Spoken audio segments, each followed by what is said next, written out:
তো আজ বাড়িতে হতে চলেছে special menu. So hello everyone, আমি পিঙ্কি। কেমন আছো সবাই?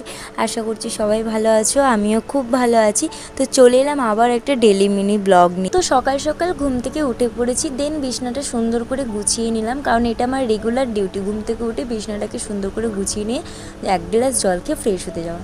দেন ফ্রেশ হয়ে চলে এলাম রান্না করতে, কারণ আজকে রান্নার দায়িত্বটা পুরোপুরি আমার উপরে। কারণ আজকে আমাদের স্পেশাল মেনু চিকেন, যেটা আমি খেতে খুব ভালোবাসি আর আমার ফেভারিট খাবার। জানি আমার মতো অনেকেই তোমরা চিকেন খেতে পছন্দ করো। জানো তো, বাড়িতে যেদিনই চিকেন রান্না হয় সেদিনই মা আর ভাই চিকেন রান্নার দায়িত্বটা পুরোপুরি আমার উপর ছেড়ে দেয়। আমার মা আর ভাই আমার হাতে চিকেন রান্না খেতে খুব ভালোবাসে। দেন আমি সমস্ত মশলাপাতি দিয়ে মশলাটাকে কষিয়ে এর মধ্যে আমি এখন চিকেনটা দিয়ে দেবো, কারণ চিকেনটা মা আগে থাকতে ধুয়ে রেখেছে। জানো তো, এই যে মশলাপাতি সমস্ত কিছু জোগাড় আমার মাই করে দেয় আমাকে। যখনই আমি রান্না করি মাই আমাকে সমস্ত কিছু জোগাড় করে দেয়।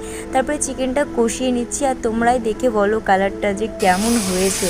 সত্যি বলছি, আমার তো দেখে পুরো জিভে জল চলে আসে। ভালো করে চিকেনটাকে কষিয়ে জল দিয়ে ঢেকে দিলাম। দেন আমি চলে গেলাম জামা কাপড় তুলতে, কারণ প্রচণ্ড মেঘ করেছে, যখন তখন বৃষ্টি আসতে পারে। তাই খেতে বসার আগে জামা কাপড়গুলো সব তুলে নিচ্ছি। আমি জামা কাপড়গুলো তুলি, ততক্ষণ তোমরা কমেন্ট করে জানাও কে কোথা থেকে আমার ভিডিওটা দেখছো। দেন আমি এগুলো তুলে নিয়ে এখন খেতে বসে পড়েছি, কারণ অনেকটা বেলা হয়ে গেছে। আমরা ভাত খাচ্ছি আর দেখছি এদিকে বৃষ্টি শুরু হয়ে গেছে।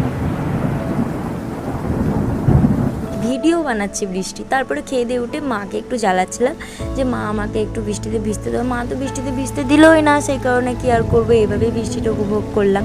তারপরে দেখছি কারেন্ট পালিয়ে গেছে, পুরো অন্ধকার হয়ে গেছে। কি করব, মোমবাতি জ্বালিয়ে বসে আছি। তো চলো আজকের মতো এই পর্যন্ত, দেখা হবে নেক্সট ভিডিওতে। বাই।